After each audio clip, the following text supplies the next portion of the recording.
Nope. Me. Welcome back to Channel Club 835. Every Thursday night, 8:35 p.m. Eastern Standard Time. We're giving you five mics of shenanigans, I think, at this point. I don't even know what else to call it. Welcome back, though. How y'all doing? Me, Brother Fam, how y'all doing? Tired. Tired's a word. Tired is a word. I'm tired. I mean, it's this the first full week back. First week back at the plantation. Oh, Jesus. Damn. I'm sorry. I understand. It's like it would not recommend. Well, it's also been what? It's like we've had 2 weeks of holidays in the middle of the week. So your schedule's already like whatever. Right. It's really, I guess it's really back to business for everybody. Mm-hmm. Peace to the chat. Yeah, everybody's in early. There's some names I don't even know. Who is this? Tiana Randall. Shout out. Do I know Tiana Randall? Shout out Tiana Randall. Tiana Randell. Ranzel's.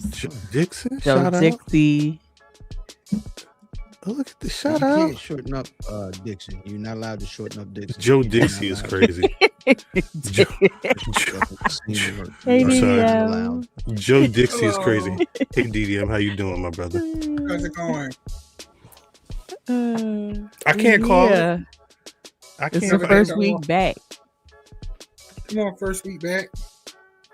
Hey, what's that song that come on in the car and you gotta sing to the top of your lungs? It's like Ray. No, I'm just kidding. It's like Ray. Yeah, I like that one. Yeah. What is that song called? Yo, hold on. So we went to I filmed the episode of the Philadelphia Steak Life this week. Shout out. Piece of right, shout out to Kill. And my nigga, when I tell you, first of all, the food was fire. Frank's on I can't even think of it. It's up, and they don't know, nigga, Baltimore. Shut up. It's like Bel Air Road. Shut up. The music that they played in there was like peak white folk music. Oh, word? Like they was playing like big white good joints, and this week it kind of hit, kind of hard because we, rest in peace MTV. But like the songs that we remember from goddamn MTV when it was, it wasn't. It was real heavy on the rock. So you talking like Aerosmith? When people wanted their MTV, Guns and Roses. Oh man, yeah, they all that. Welcome to the jungle. David Lee Roth. David Lee Roth. I love Van Halen. Oh, I love Van Halen.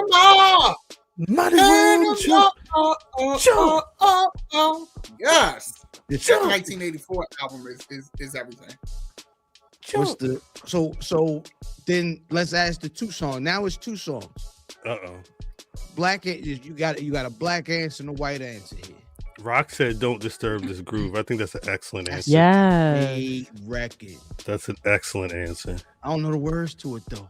Hang the sign upon the door. It's a song that come on in the car. You got to sing it. And I feel like DDM got a list. No, it's just one black, one white. What is I'm just saying, I think it may be difficult for DDM because DDM probably got songs. You be in the chat singing. So one black, one white. I'm gonna start with Cuz. Okay. Piece of Rattler Steve. I don't care nothing about that. Everybody in the chat. What is the black song that come on the radio and you gotta sing along with it to the top of your lungs? And what's the white one? Don't forget about the white one. What's the black and the white? Janie's got it. Keisha Cole's the love shit. I sound like somebody's baby mother when I get to singing in that.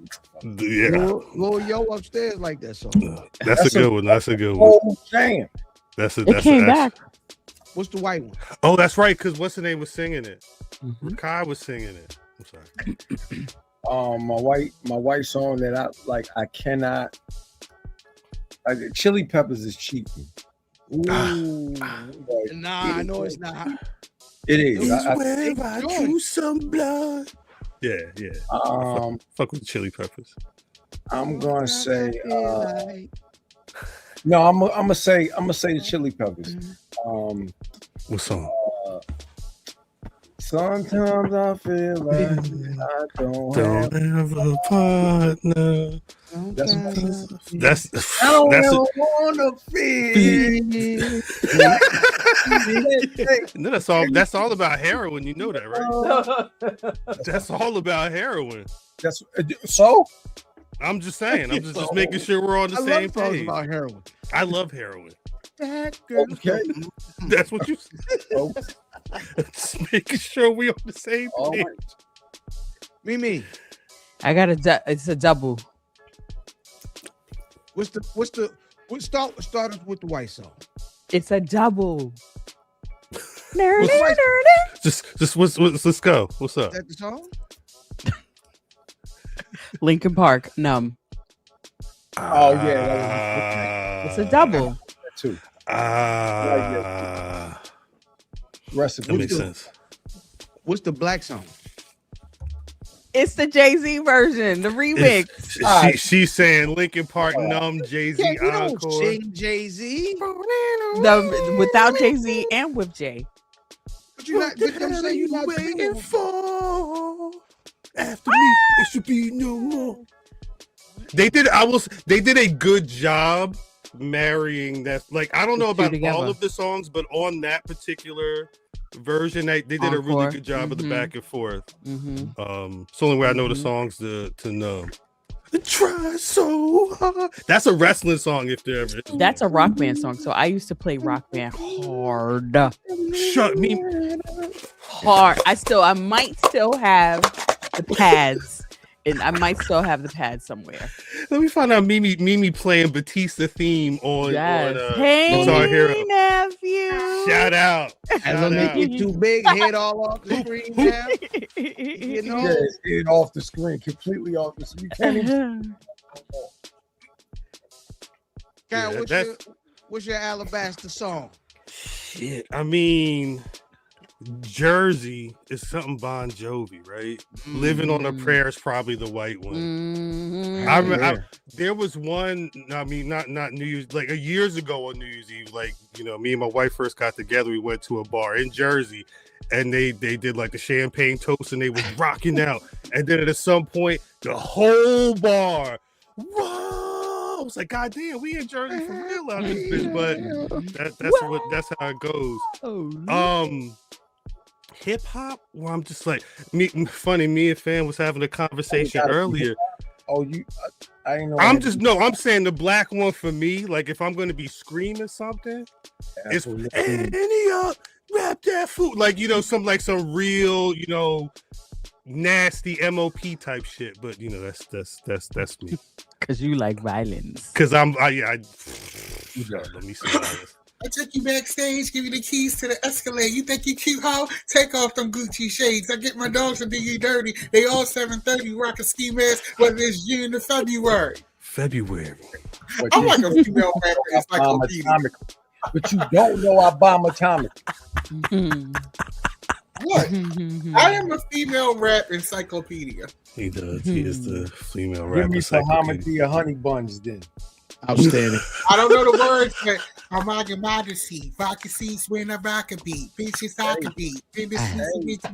I like that. See, I don't know the words, but I am I'm sorry. I know collage. I know collage. I appreciate that. All right. Well, what's your that's a good one, Special or Nobody's. DDM, what's your white song? NSYNC, bye bye bye.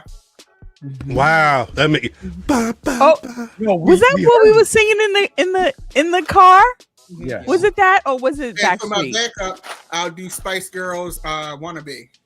I tell you what I really, really want. So tell me what you want, what you really, really want. I wanna sing it. Ah. So what is the Negro spiritual that if it comes on, you are singing every single note? Martel Jordan, this is how we do it. Wow. Gotta get your groove on. Gotta get your groove on. Y'all should know I was going to kill it. Gotta get your groove on. That's a good one. That's a good one. I'm gonna say that Avril Lavigne shit. Sipping on some scissor. What you say, man? I got it going with Twan when he said Avril Lavigne. I was saying Avril Lavigne Complicated is my shit. Yeah. That's a big Why sing you have along. to go and make things so complicated? You know, funny story about that. What is? That album, it's interesting how in rock, skate, and punk culture, they're just like hip hop, where you have the real punk people and then like the commercial punk people. Yeah. And when you talk to skaters Sellouts. and Posers. commercial and the real punk people, they prefer Skater Boy as the first single than Complicated. Oh yeah. He was a skater boy. I made a boy. Yeah.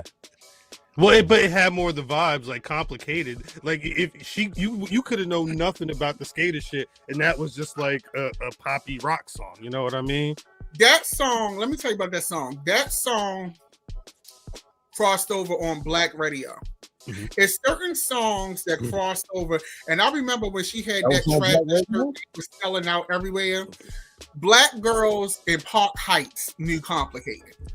Complicated was fire.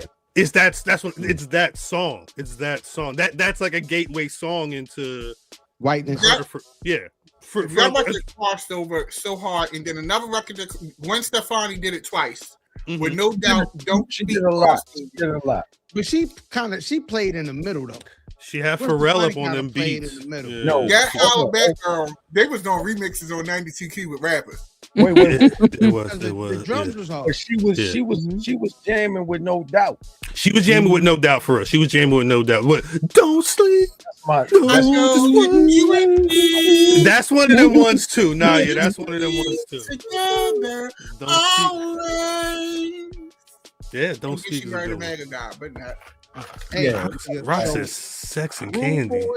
Rude Boys written all over your face is getting sung to the highest of highs in my car every single week. You don't have to say a word. Every week. It's never been a nigga sing so aggressive than Gerald Levert. Yeah.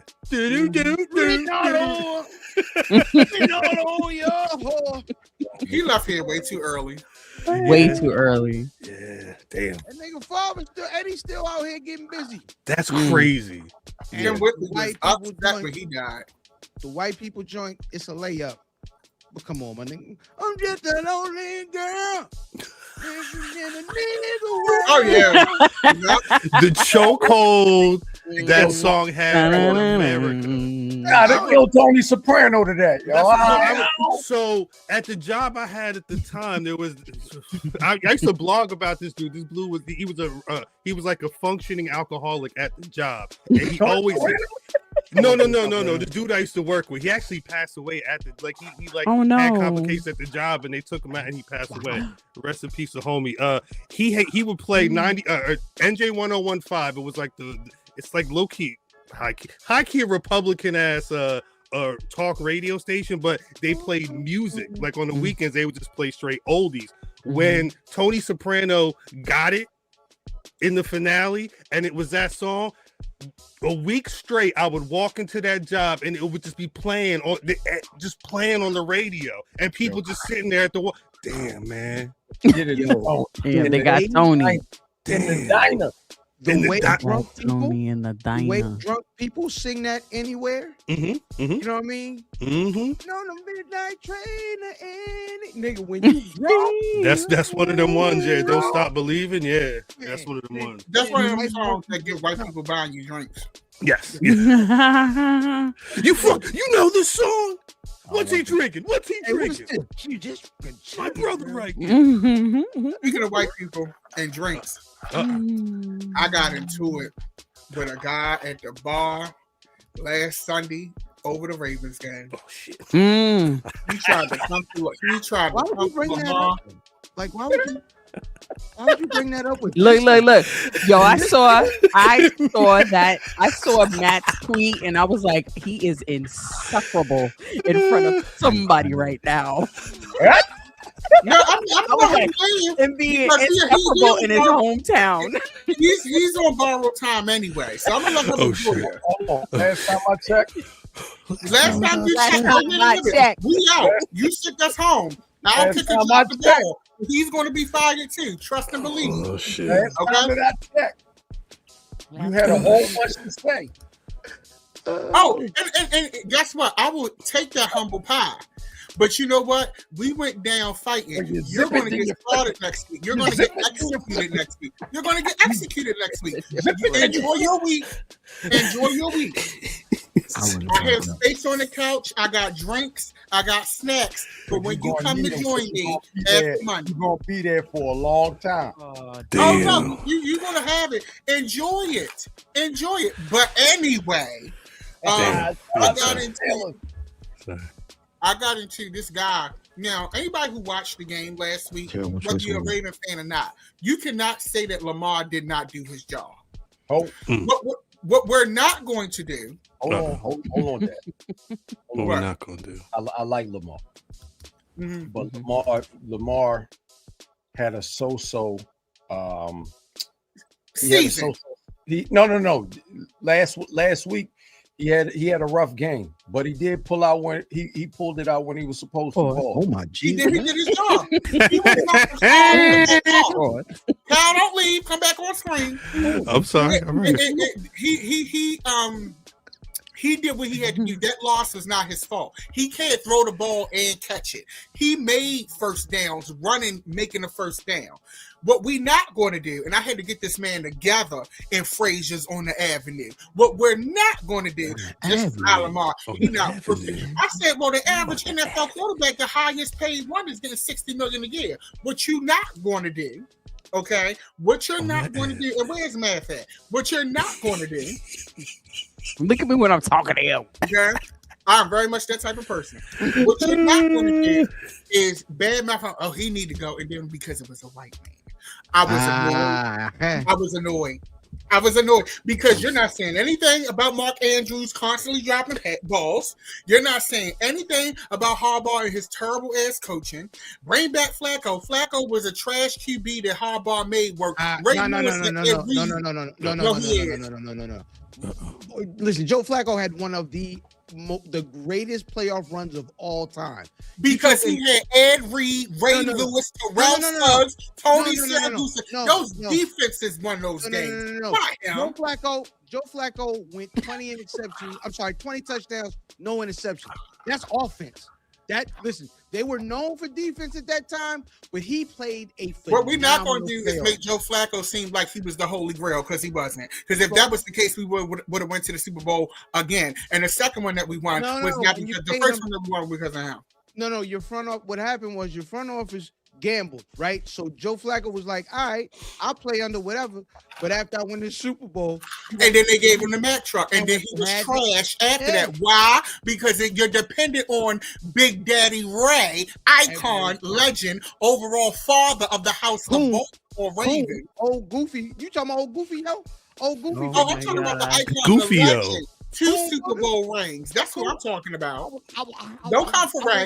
Do not. What we're not going to do. What we're not going to do. You're not going to come for Ray. You calling him Goofy, yo? You're not. He went and got dressed. He went and got dressed. We playing that game. Let's do it. Oh shit! YouTube.com/Black Rasslin. Should I go get my Giants jersey? Do it. I was not on one knee. I was on two. I said, wait a minute. Oh my God. We haven't had Jersey night in a while. I'd have to go upstairs Oh and grab my something if people are God. really do. If everybody's doing jerseys, but I just I need a Since we Pistons. got things, and I can do Hey. I can do costume changes. This ain't the only one in the closet. Hold on, it's Winners Week.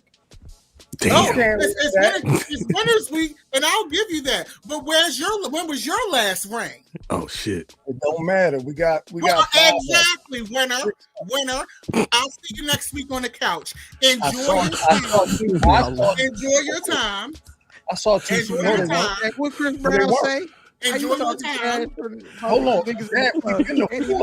I saw 4 Super Bowls. They won 2. I thought you said you saw Okay. You said what? What? How did he get there? What? How did That's what I thought. I was like, After the track, I know we lost. I'm not saying we didn't lose, Hey, but Doc, let's not they play the killing game them like that we shit, and Michael Doc. Lewis is not an icon. You said too much. You lost. killing them this year, Doc? I know we lost, but it ain't like y'all was that much better. We were better. And I know we that kick ass. if you ain't first, you're last.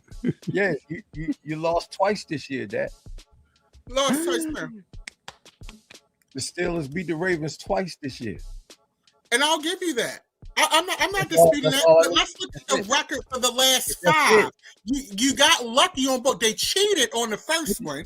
Let's be real. The refs was in y'all favor because Vegas needed to cash in. Last time that I checked, I'll keep the choke. Last I'll time give we you that. checked. I'll keep the choke. I'll keep the wins and choke. losses. Wins and losses. And make sure you say that when we talk about Mercedes Monet and Jay Cargill. Games Wins and losses. Talking about Wins and football. losses. Make sure you Talking say about that. football.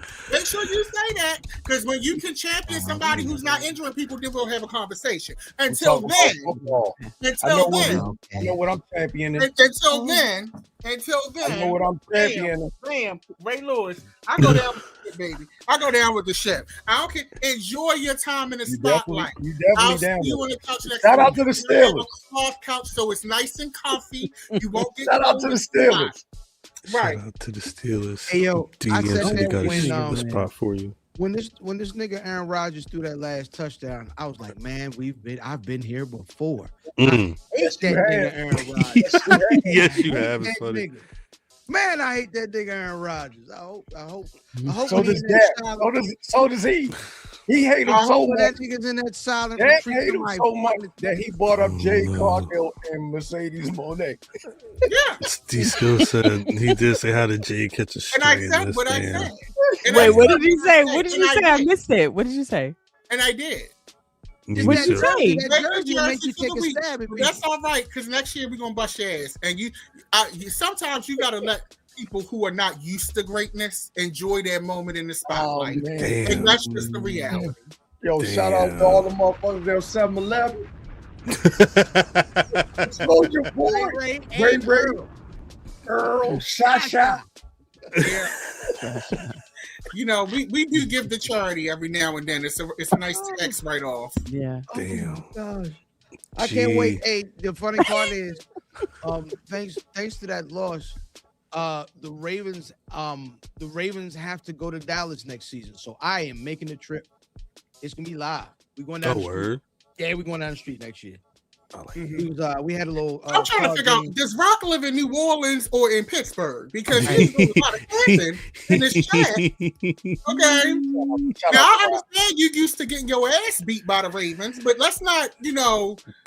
I understand that you're not used to winning, and so you're attaching yourself to a winner because You like you're the not Raiders. used to winning. Clearly, it's playoff season.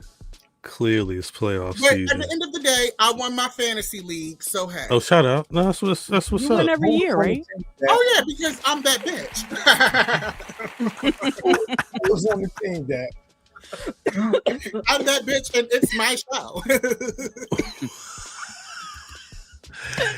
Rock said, "I hate both teams. I'm just here for the love of the game." He's just trolling y'all. See, that's all that's going on. You ain't trolling me. He's My trolling team won. somebody. He trolling somebody. Hey, he one of them teams that might go get money. Rock got one of them teams that might try to go get y'all old coach because Pete Carroll gone. He can have him. One and Damn. done. I think. You know where I think he's gonna end up? down the road, down 295. I think he's gonna end up with the Commanders. Watch. Oh, that'll be interesting. They could use the help, but they can lose it. They'll be fine. Yeah, they can use that. It was time, man. They showed. I was watching the news, and they were showing the Ravens coaches. It was Ted Marchibroda, Bron Billick, and why can I never remember this nigga name? And John Harbaugh. Right, and I was like, that picture needs some color. And they're doing the hoochie coochie. What's going on? Don't get main man. They need. We definitely. Here's the thing, and I'm gonna give my opinion on it. We got 18 years out of John Harbaugh. To say that Baltimore fans and the organization is not loyal is a gross understatement. But also, too, John Harbaugh is good girlfriends with our owner and our GM. So that's the reality of the situation. So we stuck with John Harbaugh for a whole time. There are children who the only coach for the Ravens that they know is John Harbaugh. I remember Brian Billick because Brian Billick got us our first Super Bowl, and I was in high school at that time. But a lot of people only remember him. Nobody is wrong or a bad person for this. He got 18 years. Some people don't even get that at their 9 to 5. So at the end of the day, it was time for him to move on. I'm going to be very real.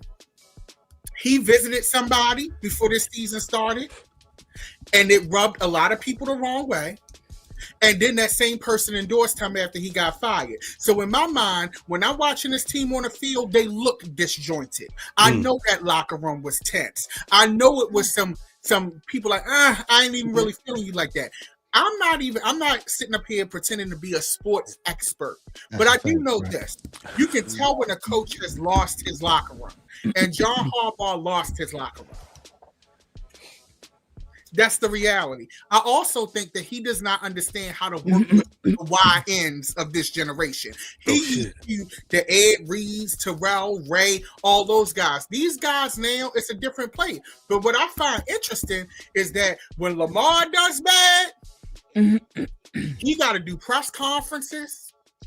Nobody's walking him to the back of the locker room. He eat it. But when your kicker miss a field goal and that's his only fucking job, you walking him to the back of the locker room with your hand on his waist, telling him it's going to be okay. Well, when he just got you fired. I think he had to walk him though. It's a rookie. Lamar was a rookie too, and he had to get up in front of the press and explain why he didn't make it past the first round of the playoffs. So cut the shit. Okay. So what's the? Now I'm gonna keep it real. This is the difference between our black boys and the white ones. Our black children have a raise that we still have to be accountable. We still have to. We don't get that. Oh, it's okay. They'll shoot you in the playground for a bag of Skittles and a play gun. But a white boy who's getting paid a lot of money and the only job he got is a ball in crunch time gets walked to the locker room with a hand on his waist, and it's going to be okay.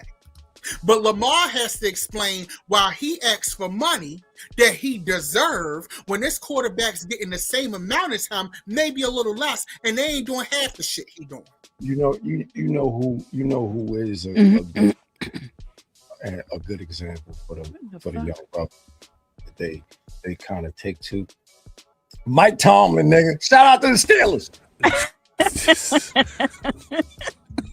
I'll give you that. We're not gonna sit and do that to Lamar and then that young man. He now I will say this. When you have a 27% average of making field goals outside of the 40, this is where, as a coach, I have questions. When you're benching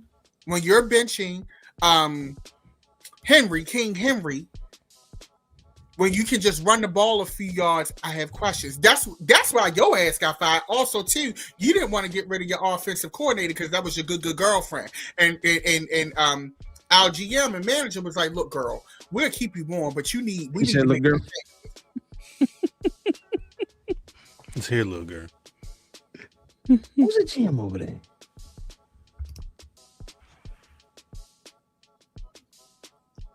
You muted, man? Don't be making excuses for Luke Jermaine. At the end of the day, fuck him. Fuck Tyler Luke. Lamar, sorry y'all. Sorry YouTube. Is Baltimore Ravens. Then we good. YouTube. It's okay. Keep going. No, keep going. Yeah, good. I'm sorry. This is why I like talking about sports because I get amped up. No, the thing is It's the fact that you lost. I did. Here's the thing. I never said I didn't. I gave you your kudos, but I also want you to know that you were on borrowed time. You know what borrowed time is? Damn. Borrowed time is when you take out a loan, but eventually it's going to come due with interest. Understand, Monday is your last day. It's the end of your season and your coaches, okay? Monday is your last day. Monday the 12th is your last day at work. Pack up your desk, turn in your badge, because it's over. And security will escort you out the I was building. about to say it's security escorting them out. It's just, he on ball time too. Hey, look, blink 2 times if he made you wear that. Blink Right. 2 times. No, that's it. One, I come get you. You right there. 2. Need me counting. Hey, give him his controller back. Give him his controller back. And Jermaine, I said 27% outside of the 40, not total field goals, outside of the 40. Let's follow here, okay? Not total field goals, outside of the 40.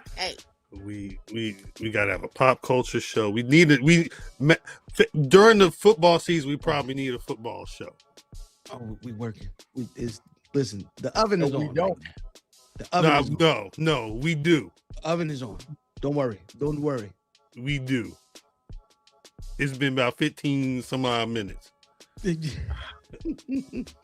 Add some current events and some predictions, and you got a show right there. I'm just saying. I mean, me and Matt, that was a whole segment, no shade. No,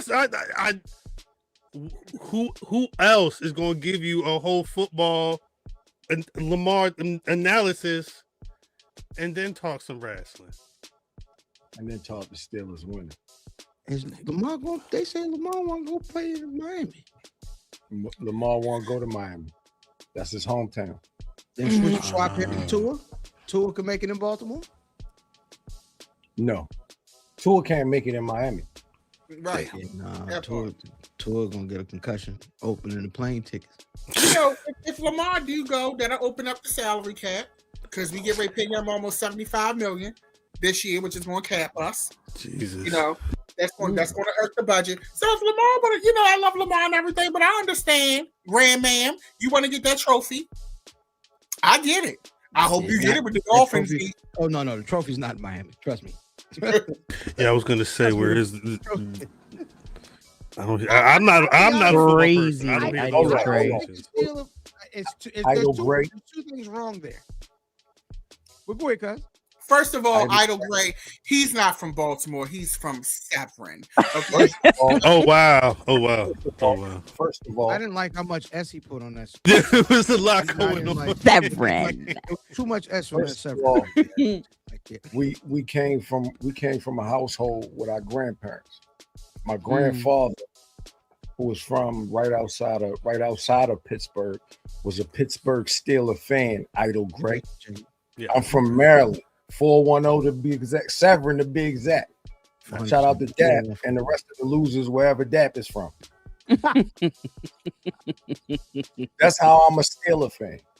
You could tell the whole story. Our grandmother Is a Cowboys. Football talk do feel like story time. I can't wait till next year because we're gonna whip y'all ass, and I mean it. Y'all got ass whooping coming because y'all cheating. Y'all got ass whooping coming. I got one more pass.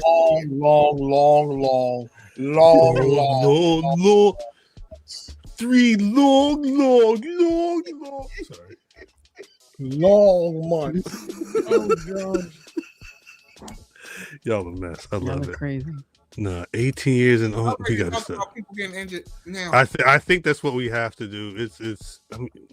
I don't know if I'm ready to have that conversation yet, but You know, I hit the little belt. I don't Pot care. and kettle rock. Pot We'll- and kettle. we'll see where the night takes us. Let's get into the show. Greetings, wrestling fans, and welcome to another action-packed card of All-Star Wrestling.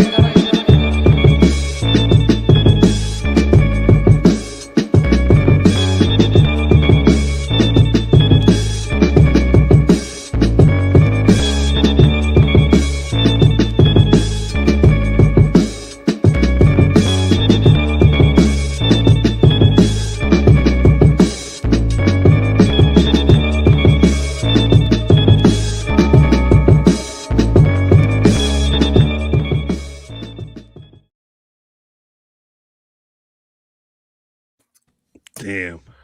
If you've been rocking with us for the last 35 some odd minutes, no, it is not Sports Center, nor is it 106 in sports or any of that other stuff. This is the Black Rasslin Podcast. Welcome back. Appreciate y'all for rocking with us every Thursday night, 8:35 p.m. Eastern Standard Time, or whenever you tap in, podcasts and all that good stuff. Appreciate y'all for rocking with us. You see the squad is on the line. Clearly, it's some friction going on.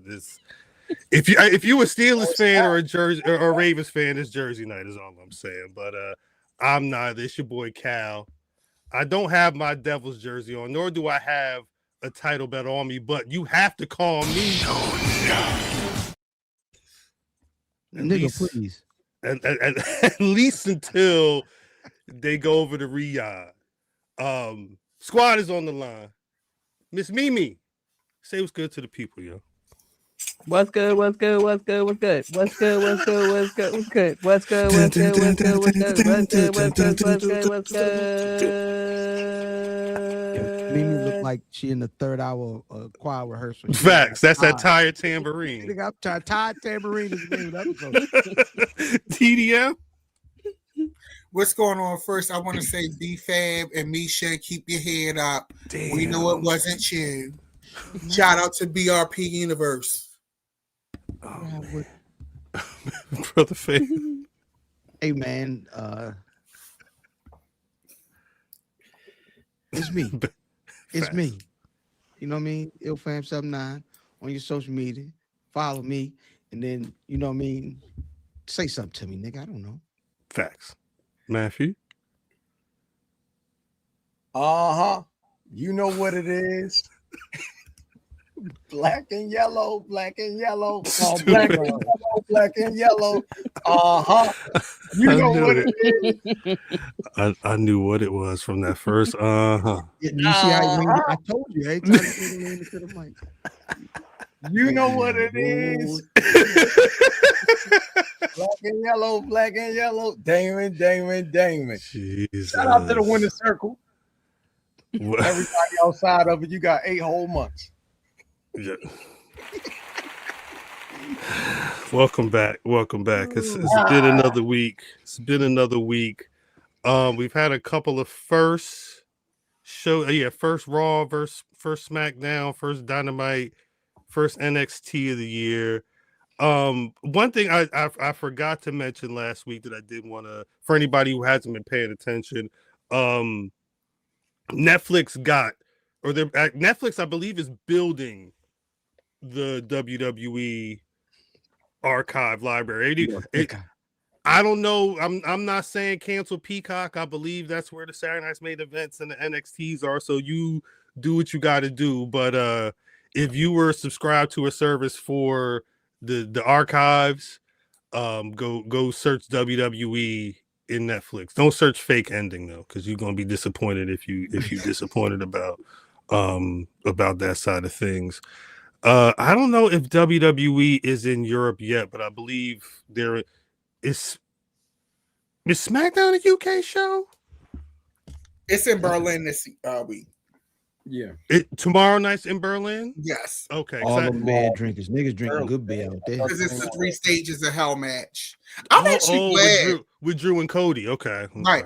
I'm actually glad that the catalog is on Netflix because I use Netflix more. Exactly. So now I don't have to I still got Peacock, but that's only because I was getting ready to cancel. And then they said, bitch, can you just stay and we'll let you pay $3? We gotta make sure this quarter's numbers is up. Yeah. Was that on the bill? Was that on the text? I was like, wait. He said $3. I was like, $3. Just stay on through Q4. Stay on through Q4. We'll be good. That's all it is. It's like $3 Yeah. It was like, are you sure you want to cancel? I was like, yes. How about we sweeten the pot and for $2.99 you can have It could be yours. 6 months. And I was like, all right, sis. That John Cena last match is probably a lot of people's last time being on Peacock at this point, the way it's working. But they lunching though, because Peacock, when I first got them, was like $6, and then it magically shot up to 18. And I was like, girl, what is this? You giving Netflix coins and you're not giving Netflix product. You know, so what is the tea? And now that Miss Raw and Miss Royal Rumble is on Miss Netflix. And the buffering is better. When is the Rumble? The 31st. Yeah. Saturday the 3rd. It's the day before the Grammys. Is the Grammys? Yeah, it's a packed. It's giving packed. What time is it coming on though? That's the gag. Because the reality is this. You know what I love about the Royal Rumble? I just like to see how the ladies come up with making these jumpsuits. Oh yeah, they are going to be all like what is a Charlotte jumpsuit look like? Because I don't think she ever wore one. Who? Charlotte. Has she ever been to Saudi? Let's check. Let me ask nigga Google. I think she has. Charlotte I don't Flair, remember. Saudi Arabia. Yeah, I don't remember either. She was out 2 years. She wore, it was like just a red, a whole red John. Like it wasn't crazy. It was just a red situation. It may have been. I'm only seeing one outfit. I didn't do a full. I didn't try and waste water asking Google AI how many times she been in Saudi Arabia, but there is. I know one thing. I love Bianca. You know, I'm a Bianca stan, but girl, don't be wearing nothing with no stones and stuff on it because I'm tired of seeing that shit fly all across the ring. Yo, like, last time, and it was all over the ring. I'm like, girl, you got all this glitter and rhinestones all over the mat.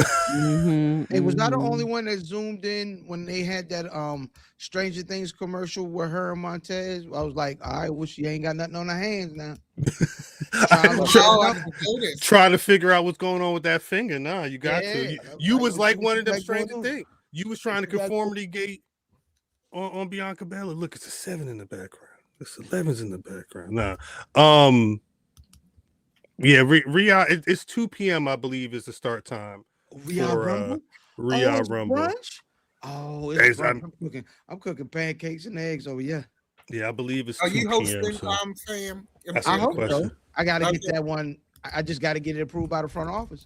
Okay, well, you want me to text and be like, hey girl, what's going on? Can I come over? No, because then she be like, you told that nigga him to take me, didn't you? But I do want to watch the Rumble with y'all, you know that one upstairs shop. Yeah, we'll figure it out.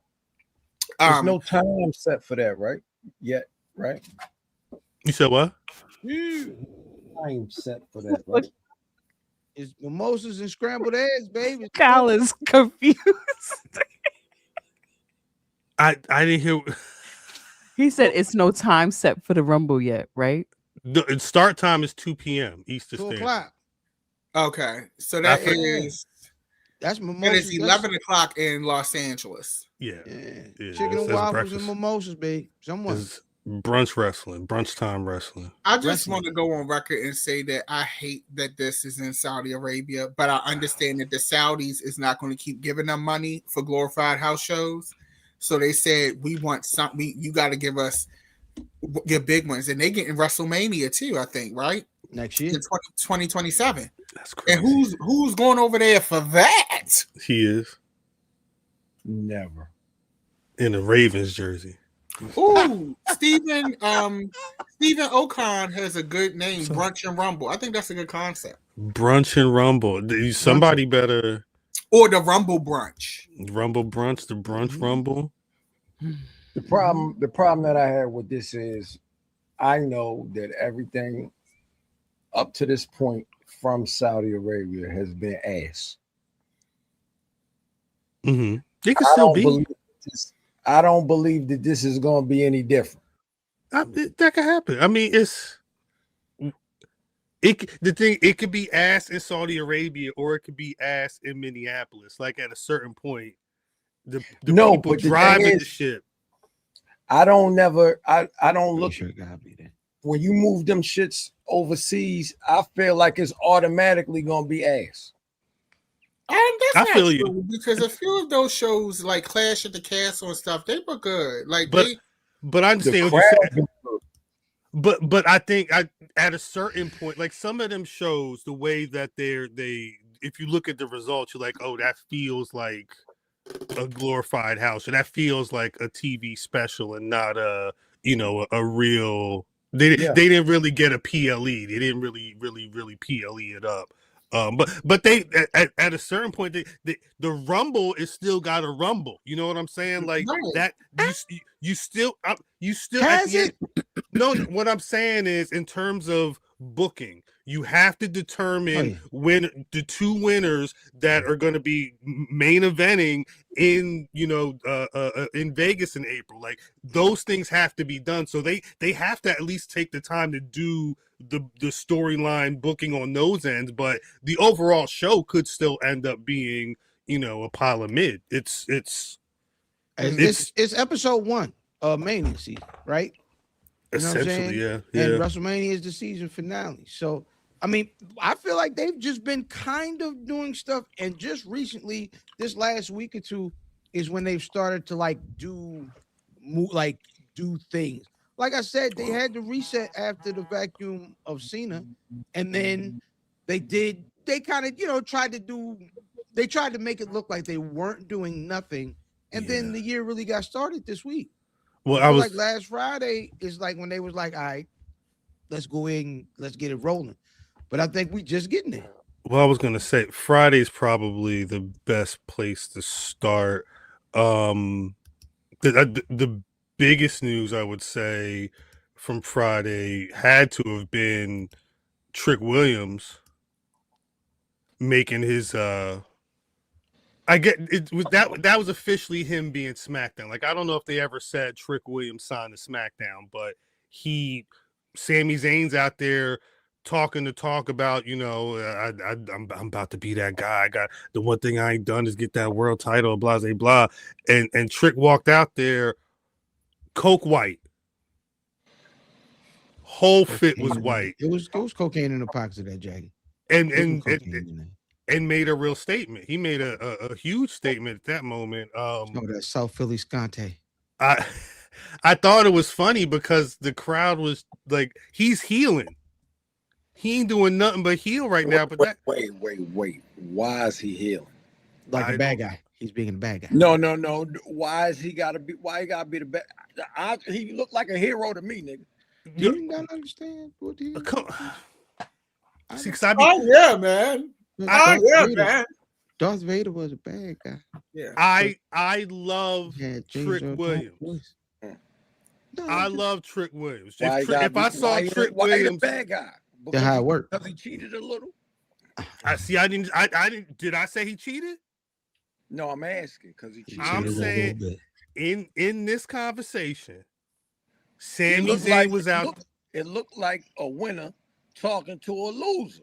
What? That's what I was. Sami Zayn was out there, the hat in hand. I know you guys been rocking with me, because this is the same story it always is. I'm gonna get that world championship one of these days, y'all. Y'all believe me? Yeah, Sammy, we believe you. No, Sami Zayn don't look like a nigga that'll stop on the side of the road and help you with your tire. What's going on? I got a jack in the car. Yeah, that's the thing that annoys me with Sammy is that there's no effort in his presentation, and I get that's kind of his character, but it's like, it costs a lot of money. I will say, Trick, it gave me chill. Our black guys are ready. Our black boys from NXT are ready.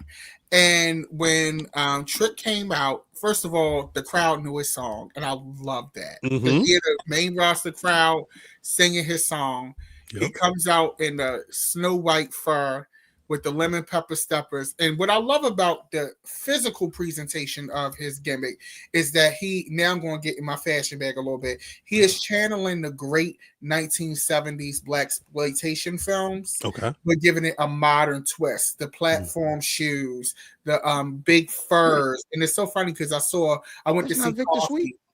Right, it is. I went to see Coffee with Pangria in the movies yesterday, and that's dope. Last night, because they were showing it at the theater by my house, and I was like, "Oh my God, that's Trick Williams! That's who he is really referencing, whether he's doing it knowingly or not. It is a '70s blaxploitation pimp. That is the visual. That yes. When you see Trick Williams come out like that, do you see heel?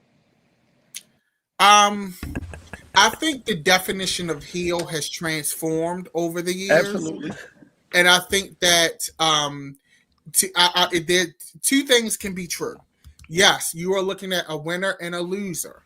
But in traditional wrestling psychology, they're going to say that Trick is a heel, right? White man psychology. This is true. However, I think Trick really has tweener kind of energy.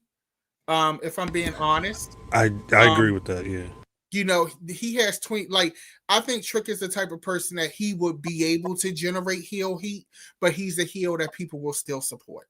So, I think that's why they did this, because the difference between these two gentlemen are very, very clear, and I don't think they like the concept of tweeners anymore because it muddies the water, right?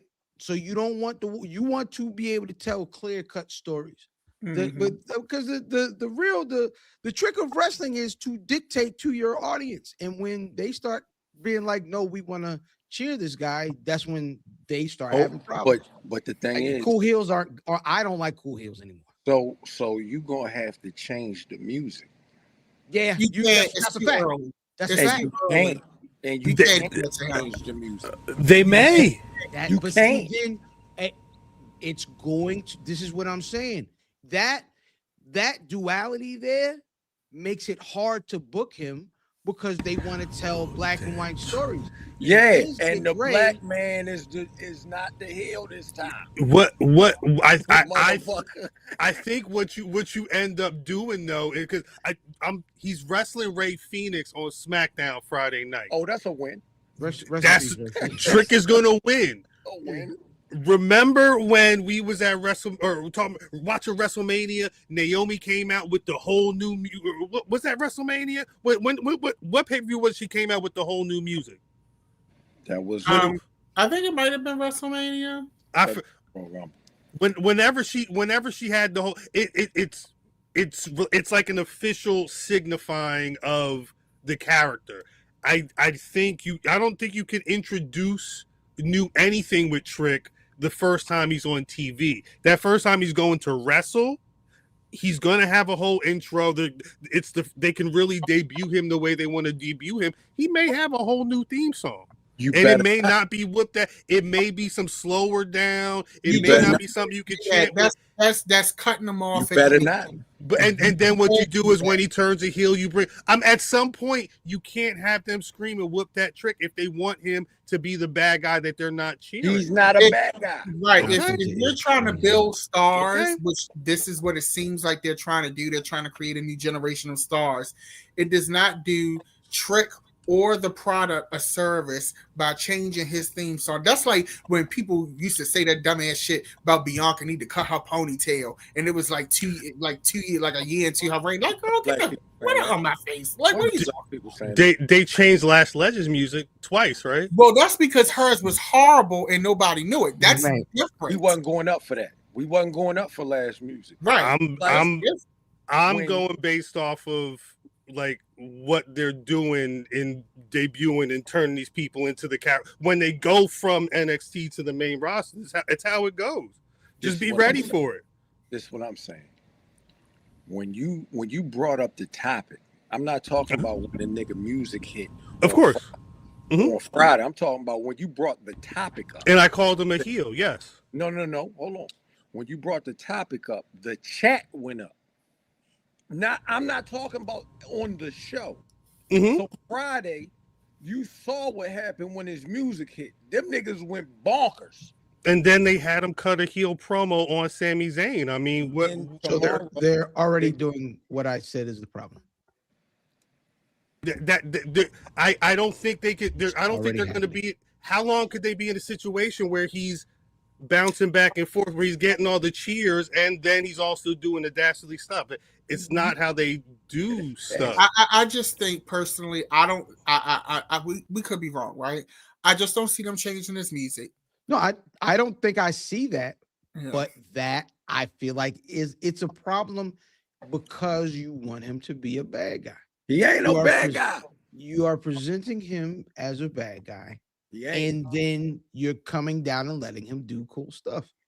I think writers in the business at large sometimes can be very insulting to fans and their knowledge, because we don't live in a world of wrestling. You always say, fan, wrestling is a reflection of the world. Heels and heroes are not 1D anymore. Not in life, not in the world, not on television, not in the movies. Even the Punisher had a sympathy story that made him relatable. So I think wrestling does itself a disservice sometimes by trying to create these clear-cut black and white stories. It's just like with Dominic Mysterio. Dominic is supposed to be a heel, but nobody is like, he had heel heat at one time, but like, I just think we need to move past this. You are a cowboy and I'm an Indian and cops and robbers. That's kind of late. No shade. And it's not, it's insulting. It is, but it isn't. If you just look at, like, storytelling can evolve, but the basis of stories, it ain't a whole lot of new stories under the sun. So the framework of a story needs to be based in something concrete for that story to hit. If you keep playing the middle, you will end up in the middle. You have to gradually have some story for someone to tell and for people to get behind, because they have to have a journey to go on, and they got to give you a reason to go on that journey with the people you want to go on with. And I think that could be very true, but the music ain't the way to do that.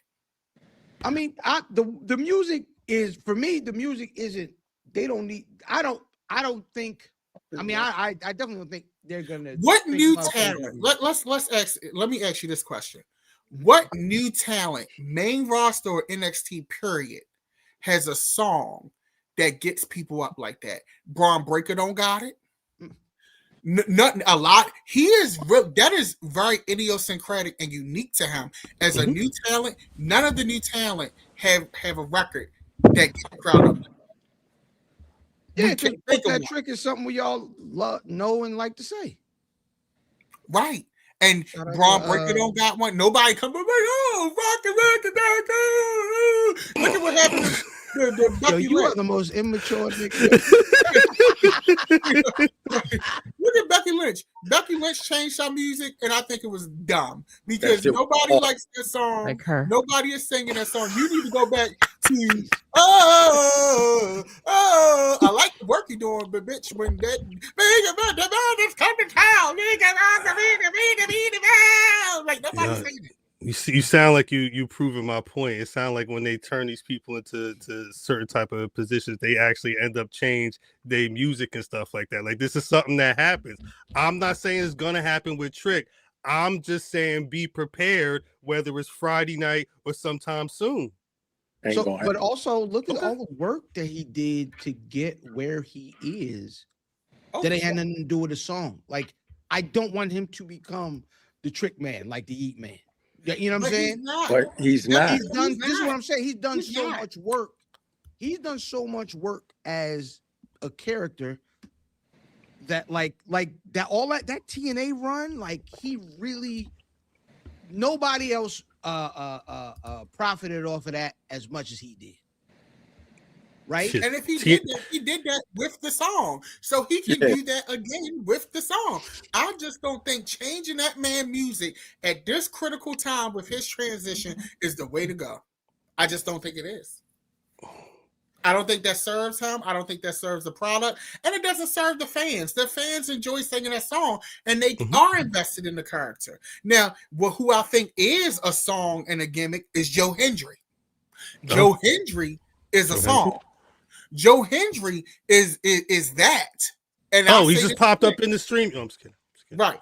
But I say this. Joe Hendry, once again, if this was Vince McMahon's show, would be chasing that green belt with no side plates. Shout out to Derek, the Baltimore ref. Facts. Shout out Derek. Shout out to Derek. He may be in TNA. I'm not sure. Yeah, I guess we'll see. Again, Trick's got the match against Ray Phoenix. We'll see. We'll see what the future holds for him. Anyway, regardless, whatever the case may be, having him in a segment with Sami Zayn that first night, going back and forth, and he did great work in that promo. Everything he does. It was even him having his feet up on the desk over the last couple of weeks. Like, I think he already got it. He's a star. He already is got it. A star. And that's just the reality of the situation. I also want to shout out Carmelo Hayes. Great match with Gargano. It was a good match. Carmelo is doing it the way he needs to in the ring, matches, having something. They're building him the way that they need to build him. Facts. Everybody isn't going to be the superstar or a talker, that kind of thing. And it's interesting looking at Carmelo and Trick, because I know that they will revisit that at some point. But right now, Hollywood Trick should not be touching Carmelo. It's two different lanes. It's two different energies. Hollywood Trick is given, I'm going to be in the main event scene soon. Carmelo is given, I'm going to be a really great wrestler, and I'm going to get there eventually. You know what? That I would love to see, just like once a month, niggas just walk past each other in the hallway. What's up, babe? They're gonna have That's to. It.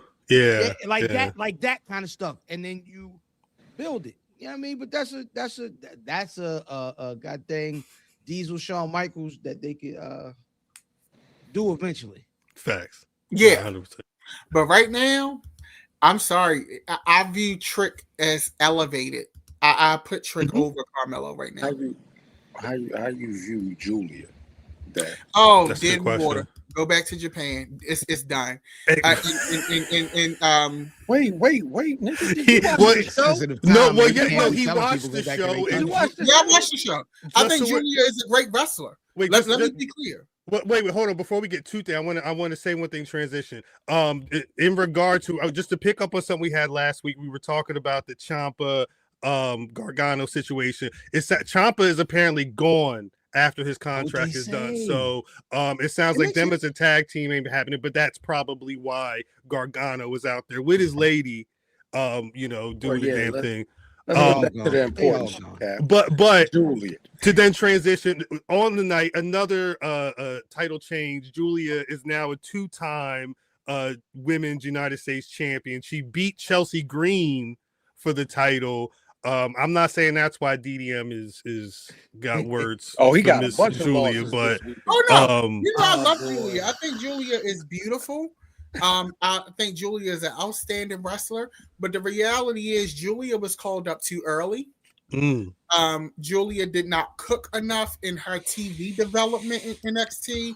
She did not cook enough in her promo development in NXT, and at least they didn't showcase her in the way that they showcased her in Japan, where American audiences would receive and understand that Giulia is dead.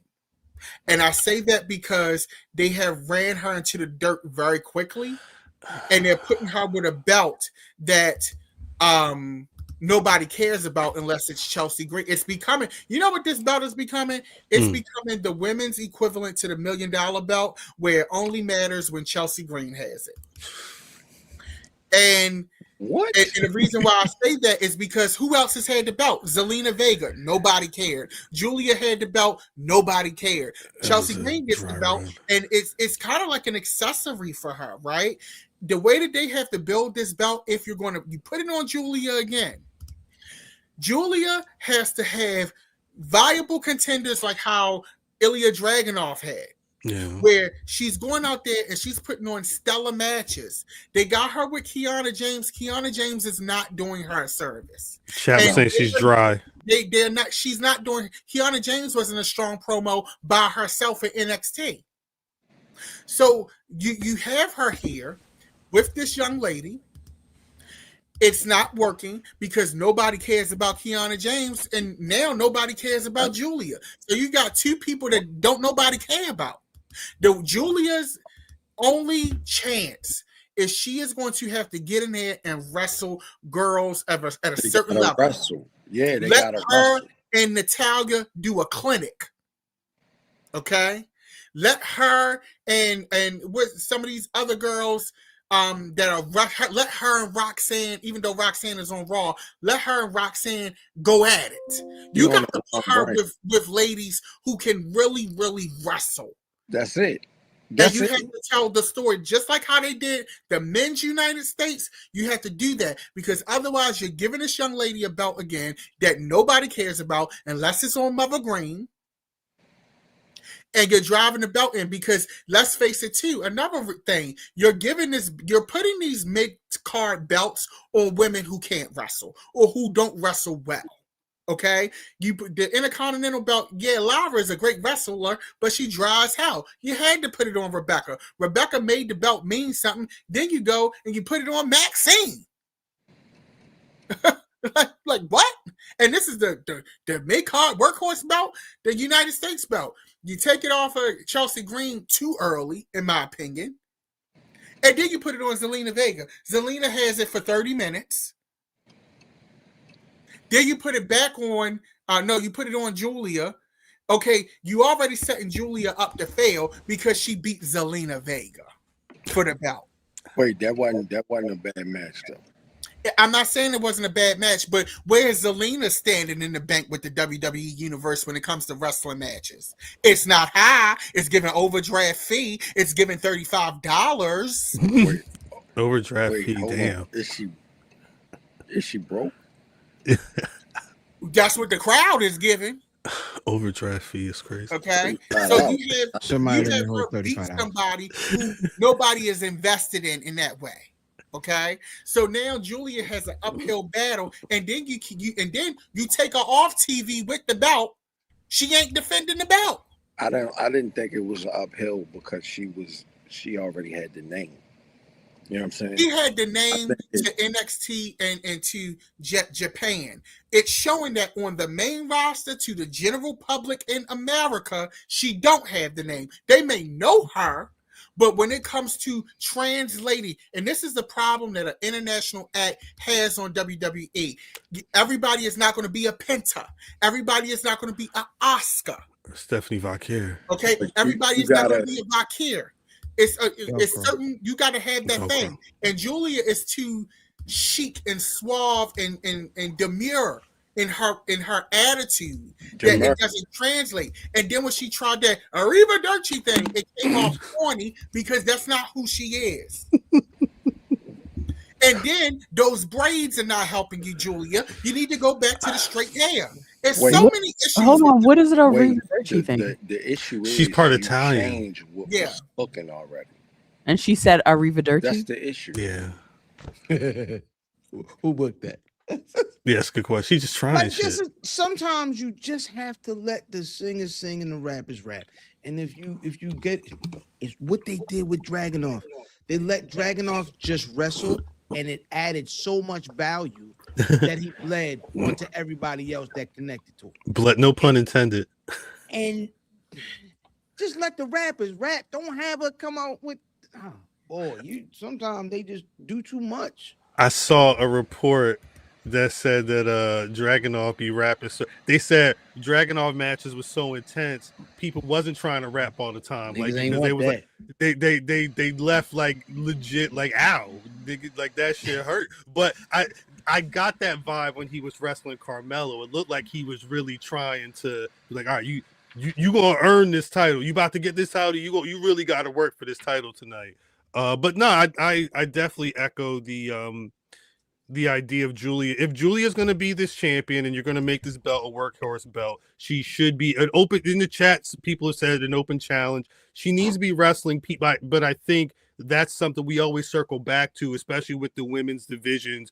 I think particularly on SmackDown because women like Bianca have been gone and things like there's when you start to say I think because Asuka and Kyrie were tag team champions, they could float back and forth. So it's easy to be like, boom, this is what they were doing with Sasha and Naomi back in the day. We got the good tag team women, they can bounce between the shows, throw them against the champion. There's like maybe two other hands over there. At a certain point, they run out of women, and it ends up being Chelsea Green, or it ends up being, oh shit, Kiana James and her split. So now they wrestling. Like nobody wanted to see them together. Who's going to want to see them? You know what I mean? Like they need. It's probably why Jordynne Grace is going up. I could see her getting thrown at Giulia early. You know what I mean? And I think that would be helpful because then Giulia, I'm not even mad at that, because then Giulia will be going against somebody who the public views as credible. So when she goes to wrestle this person and if she beats her, if Jordan went, like, let her build up, so that people can get reinvested in the character. Because right now, she has had multiple costume changes, which has killed her brand identity. I see some people in the chat saying that the braids were her signature look. That's not how she arrived in WWE. She arrived in WWE with a 30-inch bust down. No, and then you switched her. She goes back to the signature look. I thought she had her hair shaved. Yeah, I think no. I don't like the braids look at regardless. Like I'm not a fan of her with the braids on. But I do, Mimi saying, she needs a character change. I think it's you got to do something. Something's not working. Yeah. It ain't her. It's not her. It's what Cuz is saying, y'all. You trying to put her in this mold of fucking sports entertainment. Nigga, she's a wrestler. Mm-hmm. Let her fucking wrestle. That's what I'm saying. But they and that's what I'm saying. If I go do that, and all I'm saying is you need that division of women. They have to build that for them. Absolutely. On that roster, because it's just it's. Well, you know what? Do they really have to? Because guess what? They bounced Javon from NXT to main for a match at TNA. They have done that with the men. What's wrong with having Kalani Jordan come up and she do the open challenge and have her and Kalani put on a banger? And then Kalani, you go back. Yeah, I think that you go back. I think that's why especially in this era of Trick is SmackDown. We'll talk about Oba Femi in a little bit, but yeah, there's a number of people who are either solidified in going from NXT to the main roster or in that free agency zone that if you can dance around and say, oh, she's got an open challenge, bet throw some NXT women, throw somebody from TNA in there if you want to. I think it's the perfect opportunity to try out a bunch of different hands and if you want to show that Giulia is a rapper like a Ilya Dragunov, it's the perfect time. I'm taking on anybody, and I'm gonna take y'all all out. It's what they would do on Mid-South, or not Mid-South, Mid-Atlantic on NWA TV. The champion would come in and just destroy somebody, and then talk shit about it 5 minutes later. Like, do it. It's just television. They got to build it though. They got to build it. Well, they had. I did mention this was the week that Jordan confronted Jade Cargill. I thought that was last week. Yeah, was that last week? Yeah, last week. They mentioned it again. Mentioned it again. Here's the thing. I'm sorry, I cut you off, Cal. No, go ahead. What's the thing? Here's the thing. I'm sorry, I'm very active this week. Last week I was on autopilot. It's all them losses you did. Well, I can piss in your coffee and tell you that it's sugar too, but then where will we be? This is crazy. The thing is, I like seeing Jordynne look with Jade. The problem is both of them to me are not strong mic wise. So it was like two ships passing in the night for me. Yeah.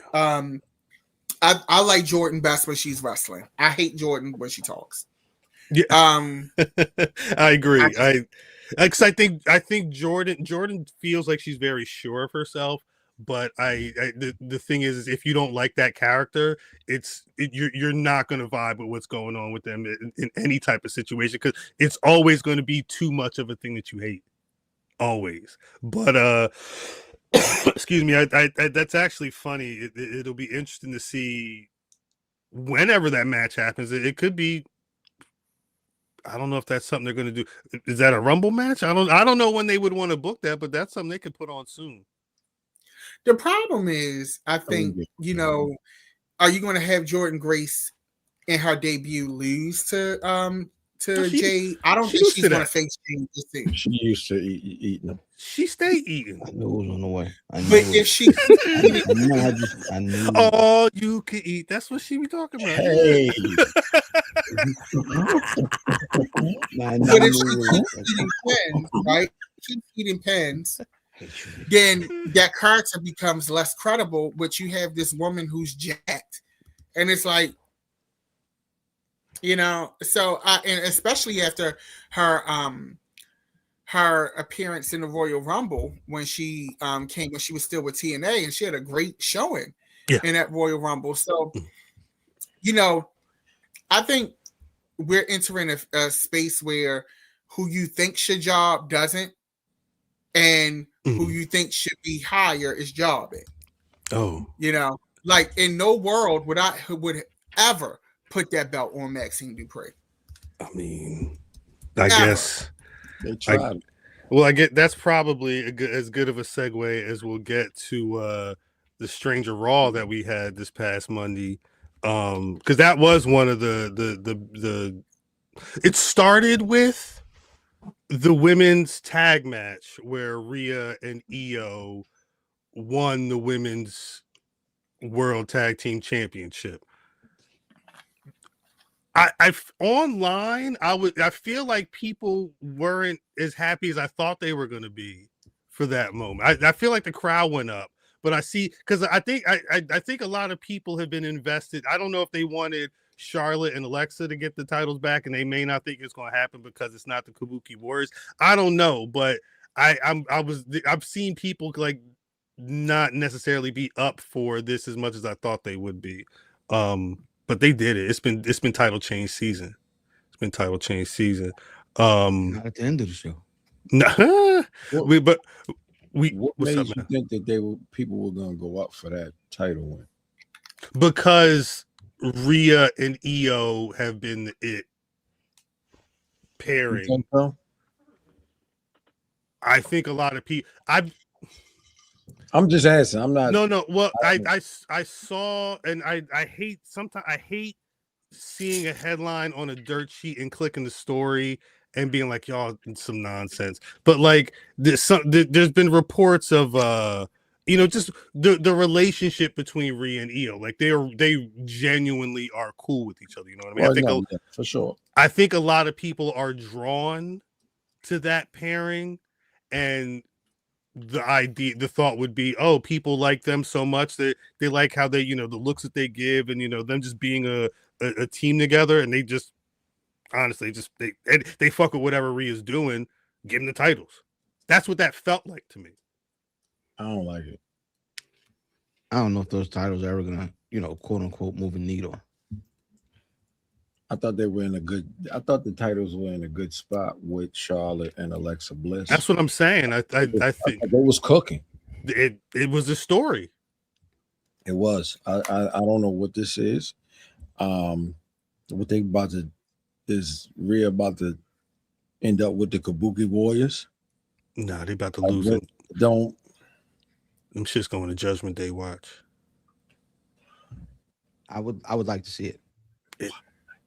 They building Judgment Day's getting all the Liv Morgan gonna be a world. I'm trying to tell you at a certain point, they're building that stable back up, but they're building it up so they can crumble. They're building it up so Rhea. I was ready to say Rhea. so Liv can lose to Roxanne. At a That would be certain hard. point. At a That would be certain point, hard. yeah. I think it's gonna right now. The storyline is Liv. Again, the way I'm seeing it, the storyline is Liv's trying to assert dominance, and part of that is being like, boom, all right, Raquel, we got your back. You got to have our back. And there was like that miscommunication during the Liv Lyra match, or it was the week before. And like they've not been on the same page with Raquel in particular, who's been vying for the Women's World Championship. Right. I think at some point Liv is going to get a shot, win that title, and then it's going to be friction between because Raquel's been vying for the title. Roxanne's been trying to go for the title as well. Like it's gonna blow up at some point, and Liv and Dom may go off in their separate ways. I'm guessing. Yeah, but did you have to use Rhea and fucking EO to get to this point? We don't want to see that shit. They don't. I don't. They add stakes to whatever they do, though. Like you couldn't do that. You couldn't do what they did with some tomato cans. You can't do that with many other people. And they didn't even do that much. They Liv's been doing her interview stuff, and she was talking about the revenge tour. That whole thing was about Rhea taking over the stuff that she had.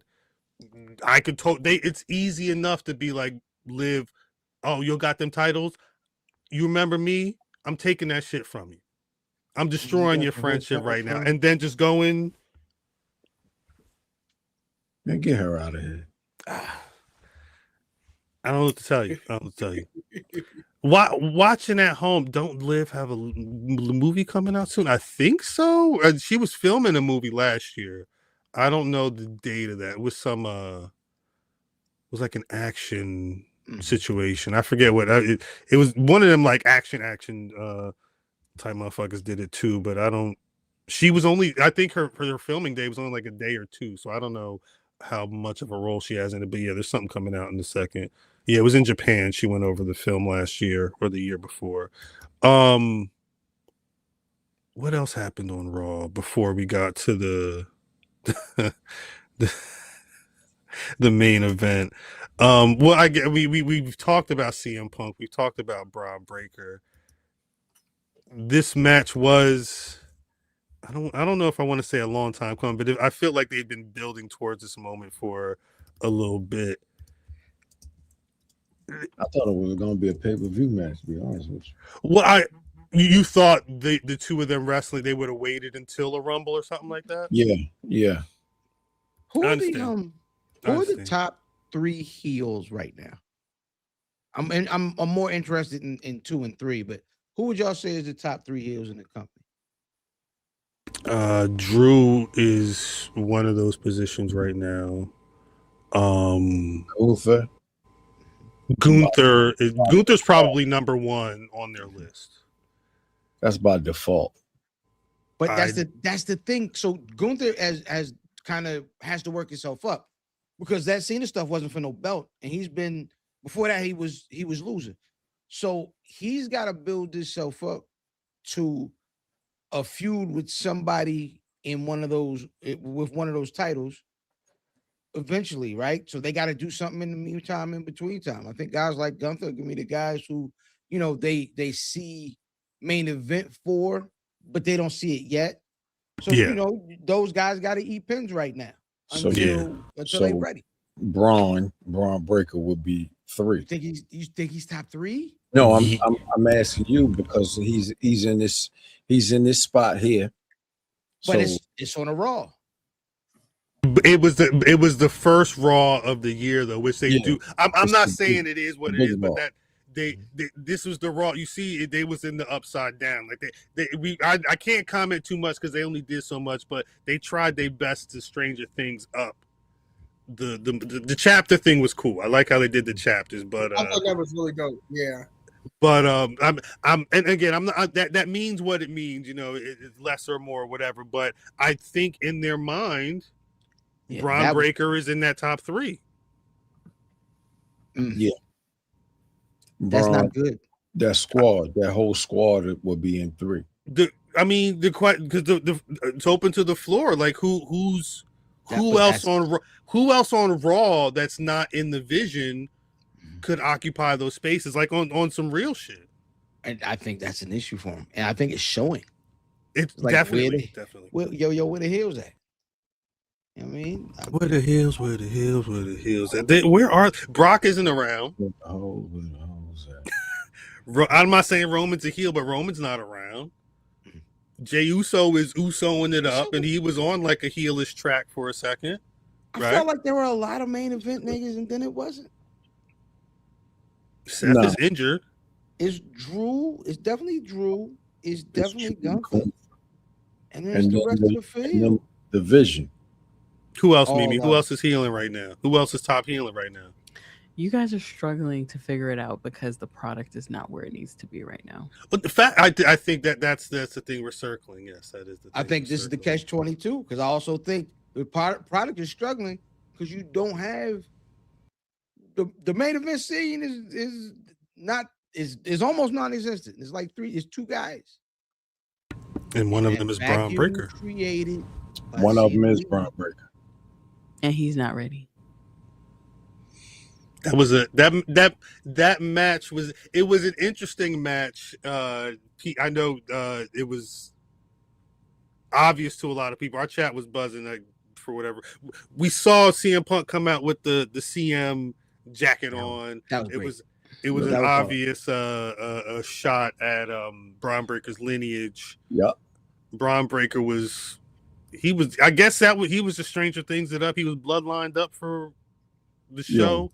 Why did he do that? But anyway, go ahead, Cal. No, I didn't. I did not. I assumed it was just Stranger Things. I don't know.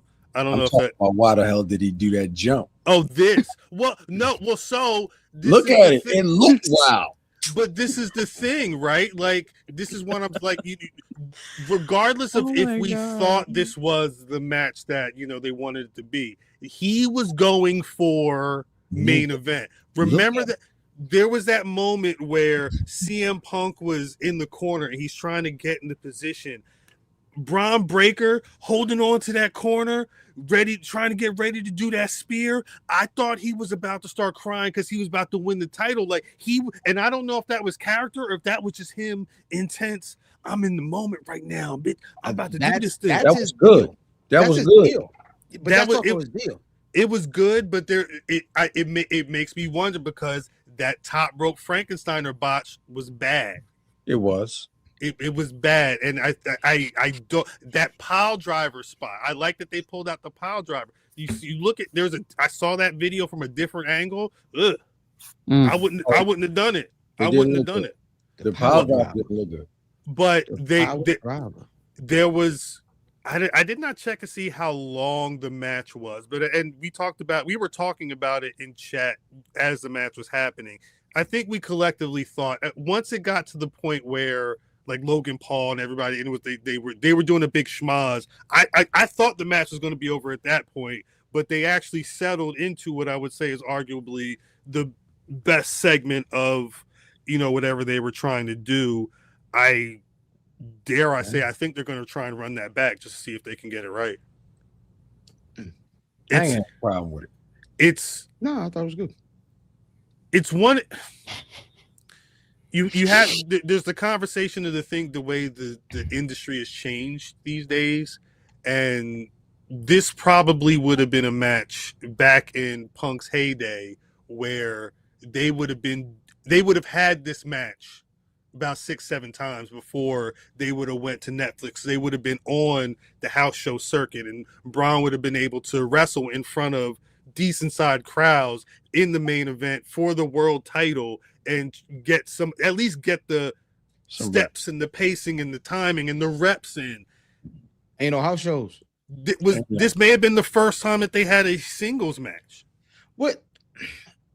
Why were people's expectation of Monday night so high?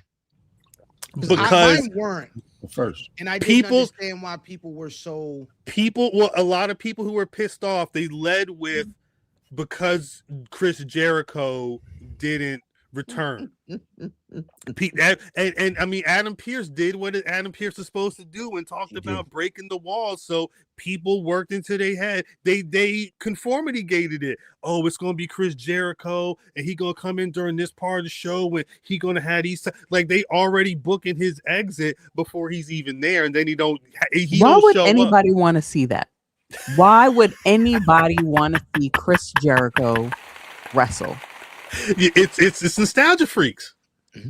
What part? That's not nostalgia. That's ridiculousness. That was a good show too. When I see people talk about Chris Jericho, we got to see the list. Wow, but they want him. He don't run back the hits, but they are looking for all of they want all of that because the assumption is this is the final run. He's going to go into the Hall of Fame and then he'll be done. Here's a secret, guys. It doesn't have to be a run. He could just go in the Hall of Fame. It's the funny thing, but it's the funny thing about pro wrestling fans.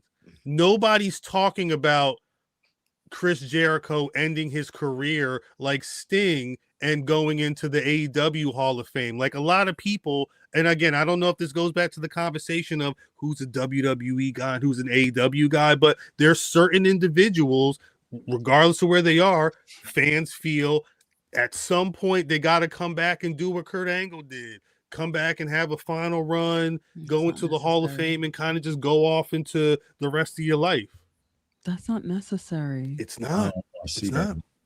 Because people will see it one time, maybe twice, because it isn't a regular thing for wrestlers to get retirement tours. We saw it with Flair, Sting, and Cena. It's not like things we see like when niggas go on legit. I'm sorry, I Love You is one of the best moments of pro wrestling ever. That sucked too. Jesus. I'm lying. Jesus. Nah, but that was where a lot of the conversation started. But I think the Ace. Yeah, I don't. What else would people have expected to happen on an I mean, I'm not trying to say like the first Raw, like an episode of Monday Night Raw at this point in the WWE. Like it wasn't a great show. I didn't think it was a particularly terrible show. It was an episode of Raw. It was Raw. It was it was fine. But I get why motherfuckers was excited for it, looking for some extra shit though. I understand it. Because of Stranger Things? No, I ain't even know that was part. I mean, with that type of product placement, quote unquote, it was half done. At a certain point, yeah. It was half done. There was barely anybody in the crowd. They play heavily on the celebrities that are in the crowd, and they didn't really have any. I think that's what people were looking for as well. I don't think that could happen. I think it was booked too late. I think all the Stranger Things people probably. Right? It was Brooklyn, but what I think the thing is after the finale airs, they usually gone. Like they're not doing press when the thing comes out. They're doing press leading into it. If it was something that could have been done last week, I wonder if it could have been. Where's 11? Where's Lucas? I don't know. I haven't seen him on social media. I don't know if I'd seen him on Raw. Well, even Hawkins, right? Like even though he wasn't, a part of that city. Miss Hawkins. They could have had him, and I just. I don't know. Yeah, they probably should have made an effort to get somebody. For me, the only the opening match was the only thing that caught my eye.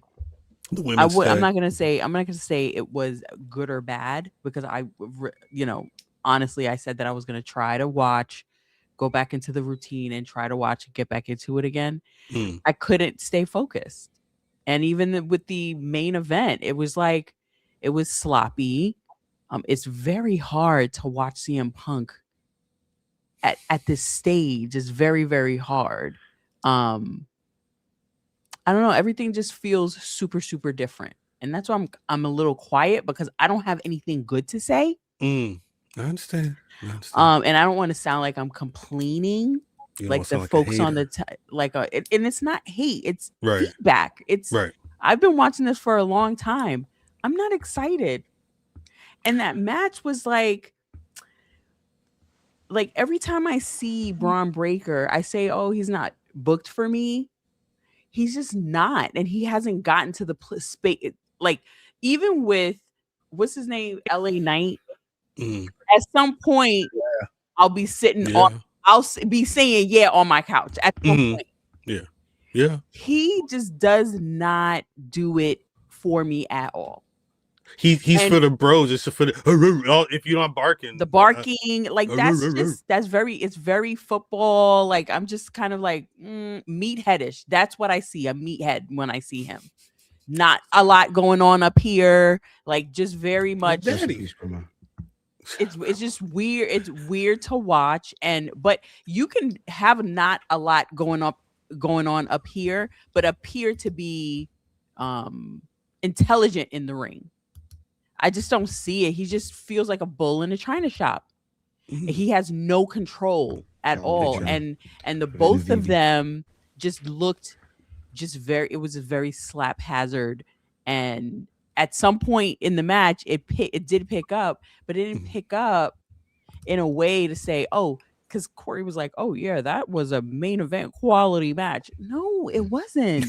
I thought it was.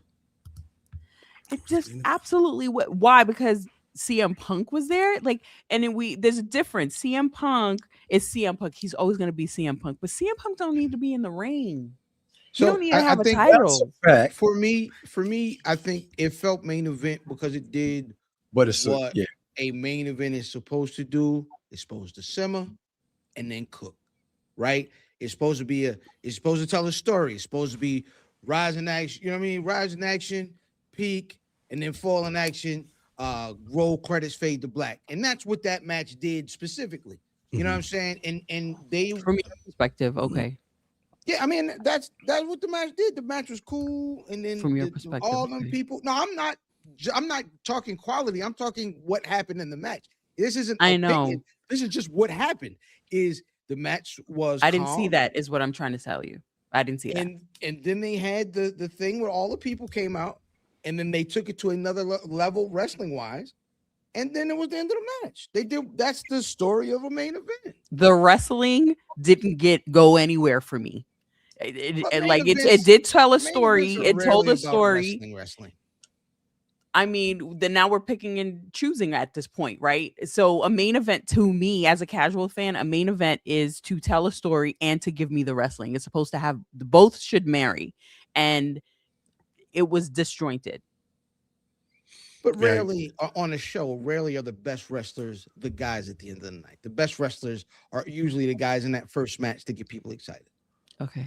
Well, I think either way, the story to me looks like we may be having this conversation again in a couple of months, because if Bron Breakker's one of the three and CM Punk got that title, as long as he can keep his hands on it. A couple people get healthy, he won't be one of the three. We'll see. Yeah, no, we'll see.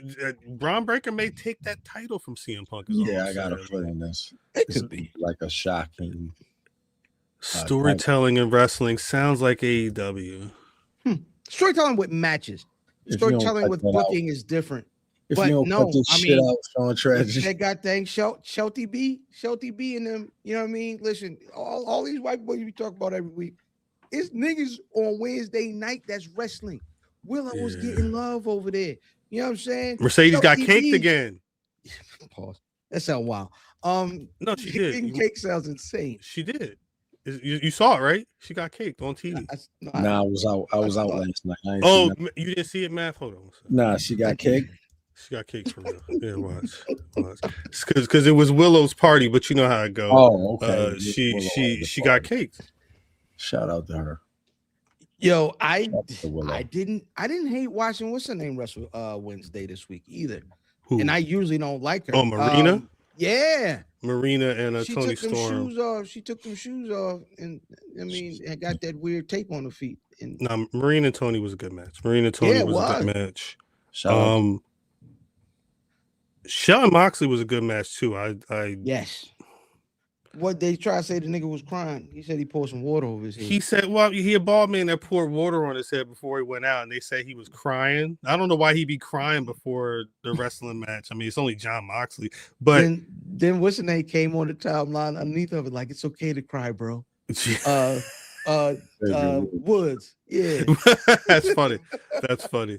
That was a good ass match though. It's them damn eliminators though. Because I guess Sean Tragedy, answer me a question. I had this before. So if you win, I guess now if you win or tie an eliminator match with a champion, you then have a match against the champion for the title at a certain later. Point. If you lose an eliminator match like Shelton Benjamin did, he to the end of the line. Shit. That's what I hate.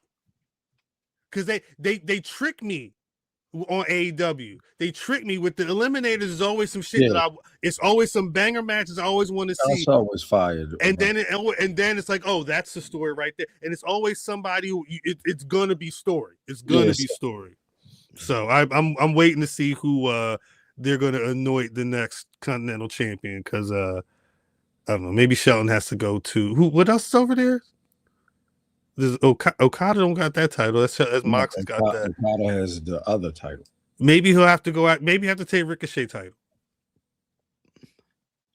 Ricochet is a great heel, but also Ricochet is doing the most heel thing ever, and he's going on TV with that goddamn eagle stuff, and I hate it.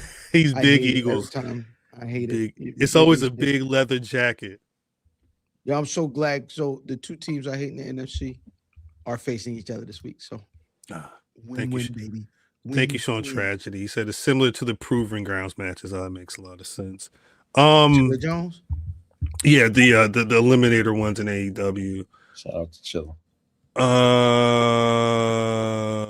Was there anything else in AEW? Oh, Andrade made an appearance. I guess he's Don Callis' family. That's how he came back. He was, but that's how he came back, and then they was like, no, nigga, not yet. Well, I was gonna say, so it's official tissue though. I don't know who those other guys were that were out there, but niggas. That is the most egregious crew in the history of wrestling. At this he's about to start working though.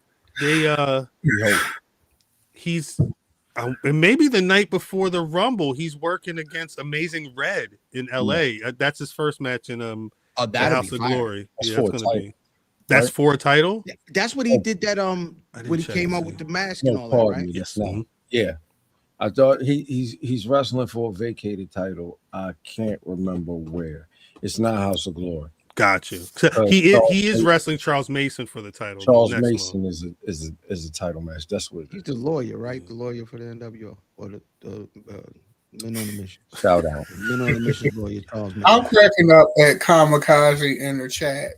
Shout out Kamikaze. Kamikaze's great. Nice. He said it's always it is always a tournament going on now. They do like they like belts, so they love a tournament. They love a tournament. They do love a good tournament. TNA. Well, hey, wait. Before we get to TNA, was there anything else? Oh, before we get to TNA, something did debut. I follow him on Instagram because I live for the physical presentation.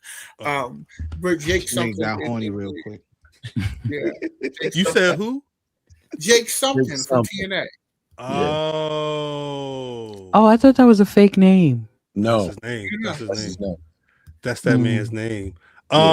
The one thing that we did, I do want to briefly talk TNA before we get out. The one thing we didn't mention earlier, there's currently no NXT champion. At the end, shout out to the vacant holding that title at the end of NXT after Oba Femi, another solid defense, took out Leon Slater, added him to the list.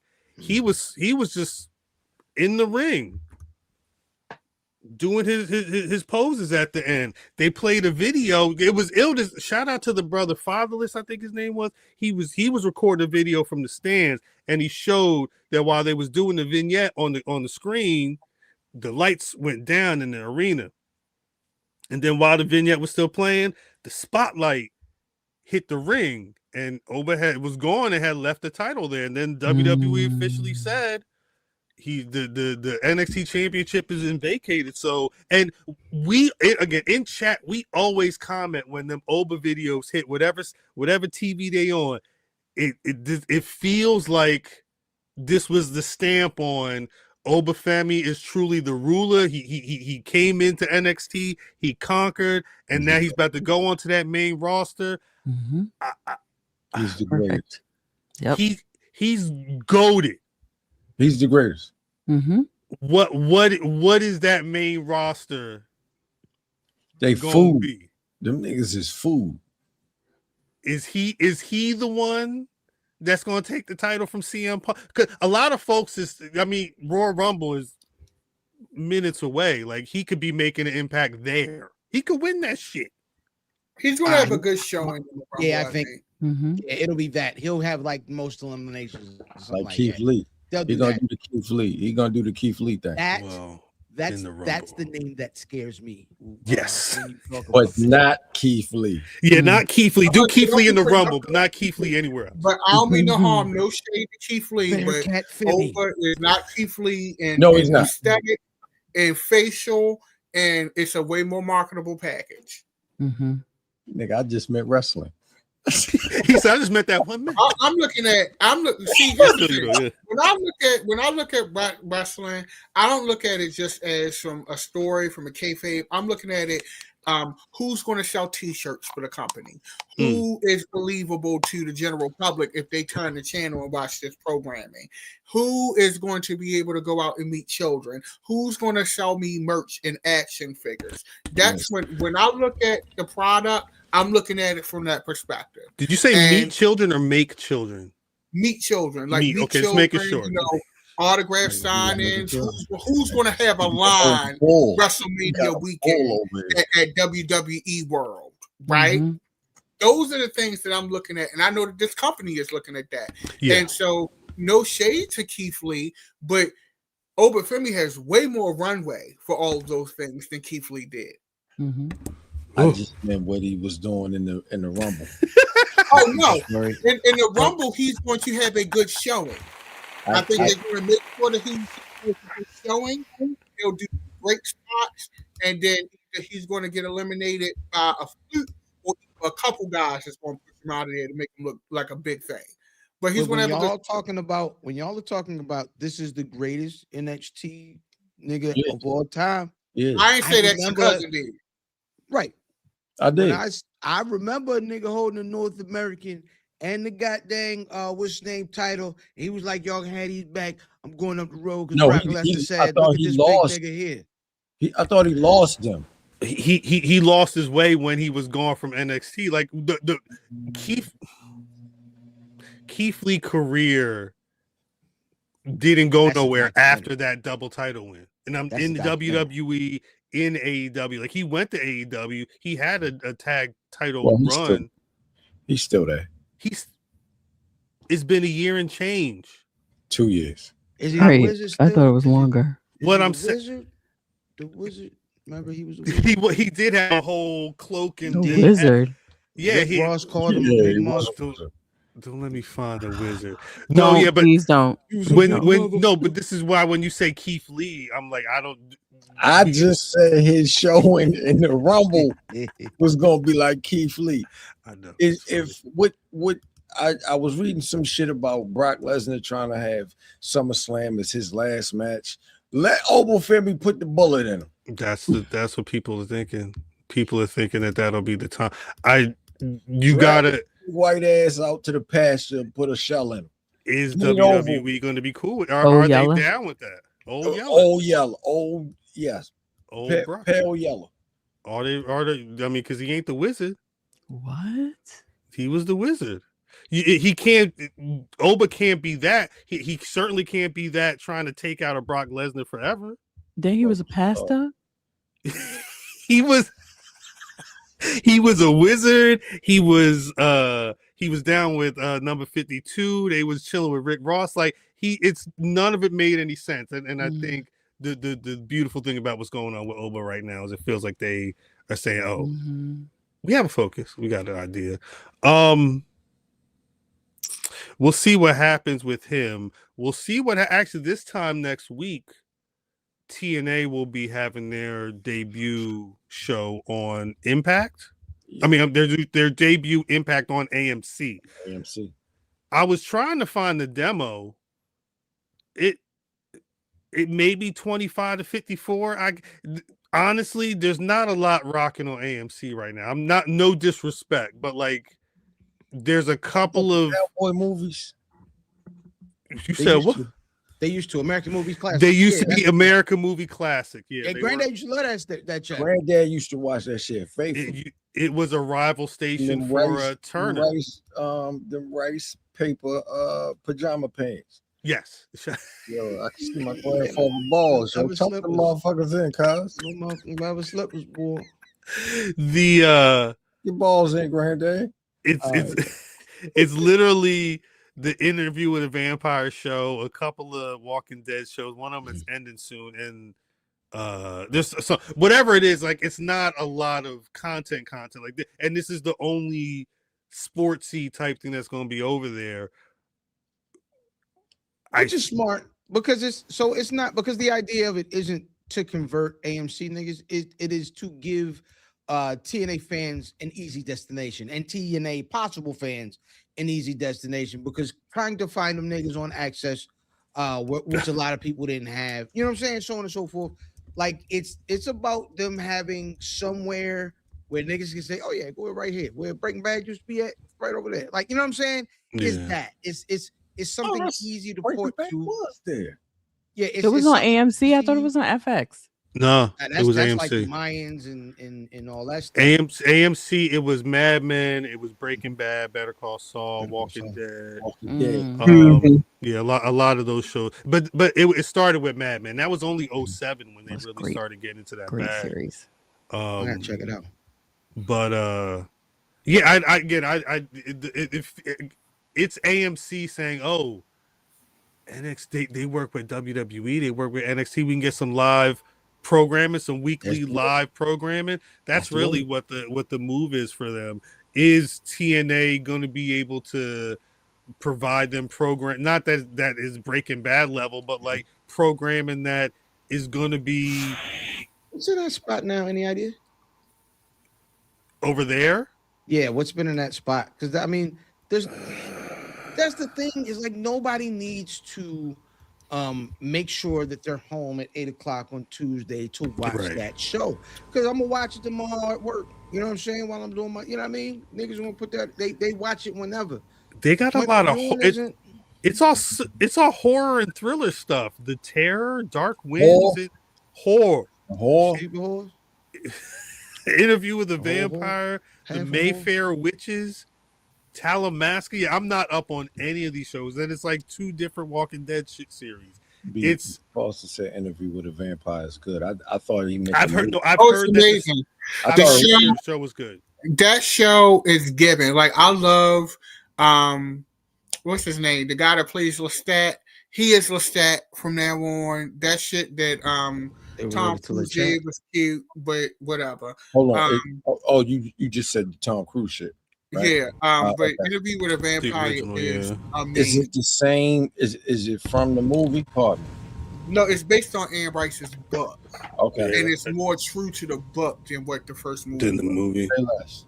Yeah, that second season when Claudia died, I was like, oh my god, I know they did not just do this to my bitch. But you're definitely giving spoilers away there. If you ain't watched it, it's been off for a whole season and a half. Figure it out. I do. Telling ass. But DDM, that makes me wonder what the crossover is, because no disrespect to anybody watching any of those shows. I don't know what's the intersection. Talamasca. I watched that too. So Talamasca, if you read Anne Rice's books, which I suspect many of you didn't, okay, Talamasca is like they kind of like the CIA of the supernatural. So they keep tabs on werewolves, vampires, witches. They're like kind of the agency that keeps track to safeguard regular humans, mortals from them. That's what they are. So it sounds like TNA is going to be bringing mostly just TNA fans, and I think the hope is AMC may just have a bunch of TNA fans. I don't know if Talamaska and niggas that was watching on Tuesday nights interview. We'll see. I think it'll be good for TNA for sure. For the people that watch AMC, I think for AMC having that TNA fan base, because Talamaska, Interview with a Vampire, that content does speak to a wrestling fan to a certain degree. So I think that it makes sense in that way. And plus, AMC is probably looking to diversify their portfolio as far as the offerings that they have on their network, because Interview with a Vampire does great numbers for them, but they can't survive off of one show. Exactly. Mayfair Witches and things like that. So diversifying the portfolio, bringing, right now, and they're probably looking at, hey, this wrestling thing is in a boom right now. Let's get this company, and then they work with WWE sometimes. So even though they kind of late to the party, but I understand why they went with it. I've heard good things about Into the Badlands Archivist. I haven't tapped in yet, and I would say TNA. They probably got Trick Williams to thank for all this. They also have a pay-per-view next Saturday. One of them, I believe it's Leon Slater, Cedric Alexander, and number 51 in a three-way for the three-way match for the X Division title. AJ Francis may end up killing Rich Swann again, the way he chokeslammed him on that shout out Maryland, the way he chokeslammed him on that ring apron a couple weeks back. Yeah, I don't know. It's going to be a show. It's going to be a show. We may have more information based off of what's going on Impact tonight. They got a pay-per-view right after that. I think they've got this show tonight. They've got the debut show next week, and they've already got 7 matches on the pay-per-view. They may be adding more. Before Genesis next week. I don't think we can add any more, though. I think it's pretty much time for us to get out of here, unless there's something I'm missing. Nope, you are right on time, sir. I don't think I'm missing anything. But there is one question that I have to ask at this point of the show, Miss Mimi. It's time, BDE. You got a Black Rass of the Week? I have 3. 3? Shut up. Next Generation. Star Trek. Oba Femi. Carmelo Hayes and Javon Evans. Yeah. Shout out to them niggas doing Javon filthy with the contract signing on the commercial. Matter of fact, hold on. Where is my WWE? I did not. That's Bama of the week. I didn't like that. I didn't like that. I shout out for social media being able to make moments happen for shit that I don't get to see on Netflix that I pay for. But don't be doing that shit again, WWE. Put that shit on the TV. That one. Anyway, I'm sorry. DDM.